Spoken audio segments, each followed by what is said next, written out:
우리가 새벽마다 예레미야의 말씀을 함께 보고 있습니다. 오늘 본문 30장 말씀은요, 이 회복에 대한 메시지를 선포하고 있습니다.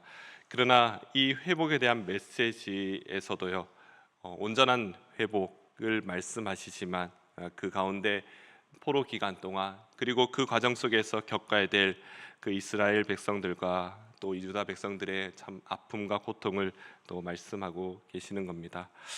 앞서서 29장에 보시면 여러 거짓 선지자들의 말로 이스라엘 백성들을 참 유혹하는 그런 장면들이 나타납니다. 하나님께서는 결코 그들을 그냥 두시지 않겠다라고 분명히 경고하고 계십니다.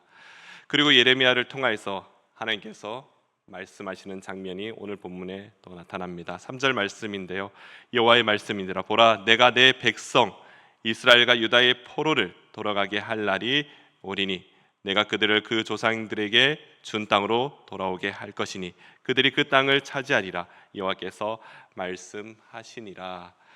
때가 이르면 하나님께서 포로로 간 그 유다 백성들 다시 약속하신 그 땅, 조상들에게 허락하신 그 땅으로 다시 돌아오게 할 것이며 또 그 땅을 차지할 것이라는 그 약속의 메시지를 선포하고 있는 겁니다. 이 회복의 메시지, 그냥 말로만 전하는 것이 아니었습니다. 하나님께서는 1절과 2절을 통하여서 말씀하시기를 이것을 기록하고 보존하라라고 우리에게 말씀하고 있는 것입니다. 그러나 이전에 하나님께서는요, 이스라엘 백성들이 징계를 받을 것이라는 말씀까지도 하십니다. 이 징계의 고통, 오늘 본문에서는 해산의 고통과 같다, 또는 이 남자들이 마치 무엇인가 겁에 질려 새파랗게 질릴 정도로 두려워할 그런 징계라는 말씀입니다. 또한 어떤 날과도 비교할 수 없을 정도로 두려운 심판의 날이 될 것이다 말씀합니다. 하나님께서는 오늘 징계에 대해서 말씀하시는데요, 때로는 자식을 키우다 보면요, 혼을 내야 될 때가 있지 않습니까? 저도 아들이 둘이다 보니까 한때는 회초리를 대기도 했습니다. 요즘은 회초리 되지 않습니다. 오히려 그냥 이렇게 말로 할 때가 많이 있습니다. 그러나 예전에는 그렇게 때릴 때도 있었는데요, 대부분 이렇게 혼나는 이유가 거짓말을 하다가, 거짓말 잘하잖아요 아이들이. 내가 거짓말 하다가 꼭 그런 거짓말들이 부모들의 눈에는 다 보여요. 아, 얘가 지금 거짓말하고 있구나, 이런 거 보이지 않습니까? 근데 그럴 때 혼을 낼 때가 있습니다. 그리고 형제간끼리 싸울 때도 그럴 때 혼을 내고 또 매를 댈 때가 있습니다. 종아리에다가 회초리를 대고 나면요, 부모의 마음이 참 편하지는 않죠. 맞는 아이도 아파서 힘들지만 때리는 부모의 마음도 그렇게 편하지는 않습니다. 저도 과거에 아버지께 회초리를 맞을 때마다 참 아버지께서 얼마나 마음이 많이 아프셨을까 하는 것을 이 부모가 되고 나서 그런 심정이 들게 됐습니다. 그리고 종아리에 있는 그 자국을 보면서 괜히 이렇게 바세린이죠, 발라주면서 미안한 마음이 없어지지 않습니다. 부모가 자녀들을 징계할 때 정말 미워서 징계하는 부모가 있을까요? 그렇지 않죠. 대부분의 징계라고 이야기할 때요, 자녀들이 어긋나지 않기를, 또한 잘 되기를 바라는 마음에 그렇게 하게 됩니다. 또한 성경에서도요, 징계는 오히려 유익을 준다라고 하는 말씀이 있습니다. 히브리서 12장 11절인데요, 무릇 징계가 당시에는 즐거워 보이지 않고 슬퍼 보이나 후에 그로 말미암아 연단받은 자들은 이와 평강의 열매를 맺느니라. 우리들도 살다 보면요, 고통과 그 환난이 마치 하나님의 징계처럼 느껴질 때가 있습니다. 결코 하나님께서는 우리를 미워해서가 아니라 그럴 때마다 하나님의 사랑을 찾으며 하나님께 더욱 매달릴 때 하나님께서는요, 오늘 우리에게 말씀하신 것처럼 분명한 회복의 메시지를 우리에게 주신다라는 것입니다. 혹시 지금도 이러한 징계 과정을 겪어가는 그런 성도님들 계신다면요, 오히려 우리의 자신의 그 모습을 다시 한번 점검하시며 우리를 더욱 성숙하게 하시고 자라게 하시는 하나님의 은혜임을 기억하시기 바랍니다. 그렇게 지혜롭게 이겨내는 모든 성도분 되시기를 간절히 소망합니다. 오늘 7절에 보시면요, 7절에 그 슬픈 날, 이런 말들이 있습니다. 그러나 그와 대조되게 8절에서는요, 여호와의 구원이 임하는 날이라 말씀합니다. 바로 고난 속에서 해방되는 말씀입니다. 8절 말씀 함께 보시겠습니다.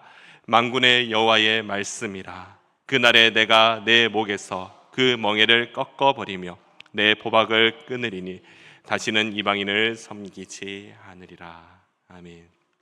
바로 내 목에서 그 멍에를 꺾어버리겠다라고 말씀하시는 거죠. 그 70년이라는 그 포로 생활에 그 생활을 이제 마치고 다시 회복하시겠다라는 메시지입니다. 어제 목사님께서 말씀하신 대로 70년이라는 이 시간, 우리가 볼 때는 참 그 시간이 기쁨의 시간처럼 보일지도 모릅니다. 그러나 결코 회복의 시간이 아니라고 말씀하셨죠. 그 70년, 그러나 그들에게 참 힘든 시간일 것입니다. 그런 중에 거짓 선지자들의 그 말에 현혹되어서 오히려 이스라엘 백성들은, 유다 백성들은 더 조급한 마음에 더 힘든 시간들을 보내고 있는 것입니다. 그러나 그런 유다와 이스라엘 백성들에게 너희들이 부르짖고 기도하면 하나님께서 분명히 들으시고 구하고 찾으면 만나 주시라는 그 약속의 말씀, 29장에서도 말씀하셨죠. 오늘 본문에서도요, 다시는 이방인을 섬기지 않고 오히려 하나님만을 섬기게 될 것이라고 말씀합니다. 또한 새롭게 세울 다윗 왕이라고 말씀합니다. 바로 다윗의 후손이며 메시아 되시는 그분을 왕으로 섬기게 될 것인데, 우리 모두가 잘 아는 대로 그분이 바로 예수 그리스도이시죠. 바로 메시아에 대한 예언의 말씀이 오늘 본문에 나타나는 것입니다. 이 예언의 말씀은요, 구약의 곳곳에서 나타나는데요, 에스겔서 37장 24절 25절에 보시면 내 종 다윗이 그들의 왕이 되리니 그들 모두에게 한 목자가 있을 것이라. 그들이 내 규례를 준수하고 내 율례를 지키며 내가 내 종 야곱에게 준 땅 곧 그의 조상들이 거주하던 땅에 그들이 거주하되 그들과 그들의 자자 손손이 영원히 거기에 거주할 것이요 내 종 다윗이 영원히 그들의 왕이 되리라. 바로 하나님 나라가 세워지고 또 그곳에 왕으로 신 예수 그리스도 우리를 통치하시며 그곳에서 이스라엘 백성들 또 믿음의 자손들은요 영원히 그곳에 머무르게 될 것이라는 것입니다. 그래서 이스라엘은요 메시아를 기다렸습니다. 다윗과 같은 왕이신 메시아를 기다리고 있는 것입니다. 여러왕의 역사 속에서 수많은 왕들이 있었지만 진정한 선지자며 진정한 제사장, 진정한 왕이신 메시아를 기대하고 고대한 것입니다. 하나님은요 이스라엘의 위대하신 왕, 성군 다윗과 같은 인류의 왕 메시아 예수 그리스도를 보내주시고 이 땅을 통치하게 될 것이라 라고 예언의 말씀을 해주셨습니다. 그 약속의 성취로 예수 그리스도께서 이 땅에 오셨습니다. 그분의 통치는요 그때부터 지금까지 계속 이루어지고 있는 것입니다. 그러기에 우리는 반드시 예수 그리스도만을 바라보며 그분 앞에 엎드려 기도하며 또 그분의 통치가 지금 이 순간에도 이루어지고 있음을 믿으셔야 된다는 것입니다. 모든 전쟁이 끝납니다. 이제는 태평과 안락을 누리며 더 이상 두렵게 할 자가 없다라고 말씀합니다. 오늘 본문에 보시면 이들은 더 이상 불안과 고통에 떨지 않아도 된다 그렇게 말씀합니다.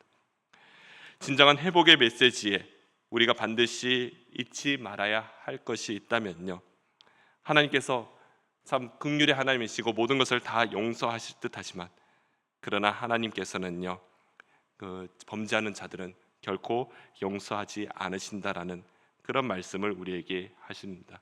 11절 마지막에 보시면요, 그러나 내가 법에 따라 너를 징계할 것이요 결코 무죄한 자로만 여기지 아니하리라. 우리는 이 말씀을 잊지 말아야 하는 것입니다. 우리 하나님 모든 것을 다 용서하시고 회복시켜 주시는 하나님이십니다. 그러나 그들에게는요 반드시 이 메시지가 이루어질 수 있다라는 것을 기억해야 하는 것입니다. 사랑하는 성도 여러분, 우리가 믿음으로 잘 사는 길, 바로 하나님 앞에 엎드려 회개하며 우리의 연약함을 주님 앞에 고하고 더 이상 죄짓지 않도록 말씀 앞에 겸손하게 정결하게 살아가야 한다라는 것이죠. 우리 주님 반드시 우리를 지키시고 보호하시는 하나님이시고 또한 하나님 나라의 백성답게 기쁨으로 살아가게 하실 줄로 믿습니다. 우리 안에 참 자유를 얻어 진정으로 회복해야 될 것이 무엇인지를 우리가 다시 한번 묵상하는 오늘 이 시간이 되기를 간절히 소망합니다. 또 왕이 되신 주님 앞에 청지기로서 삶의 그 믿음으로 순종하는 예수 그리스도께 모든 성도님 되시기를 간절히 소망합니다. 그러게 오늘도 우리를 위하여 우리가 진정으로 회개하며 나오기를 기다리시고 또한 그렇게 용서하시고 우리를 기쁨으로 평안으로 만들어 가실 하나님 앞에 기도하며 오늘 하루도 승리하며 나가는 모든 성도님 되시기를 간절히 소망합니다. 하나님 아버지 감사합니다. 예레미야 선지자를 통해 주시는 하나님의 말씀입니다. 이 말씀에 우리 자신을 돌아보는 이 시간이 되게 하시고 하나님의 그 안타까운 심정, 그 심정을 조금이나마 알아 온전히 하나님 앞에 엎드려 기도하는 믿음의 백성들 다 되게 하여 주시옵소서.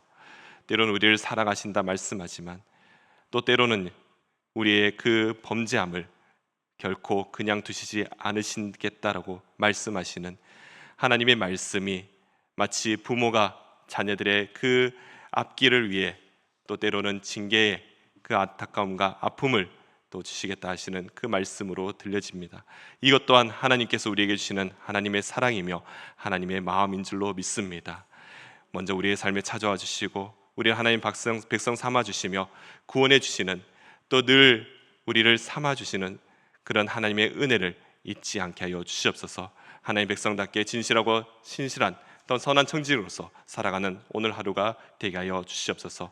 또 영원한 왕이신 예수 그리스도의 통치 안에 그분의 다시 오심을 기대하며 고대하는 오늘 하루가 되게 하여 주시옵소서. 감사드리며 예수님 이름으로 기도드립니다. 아멘.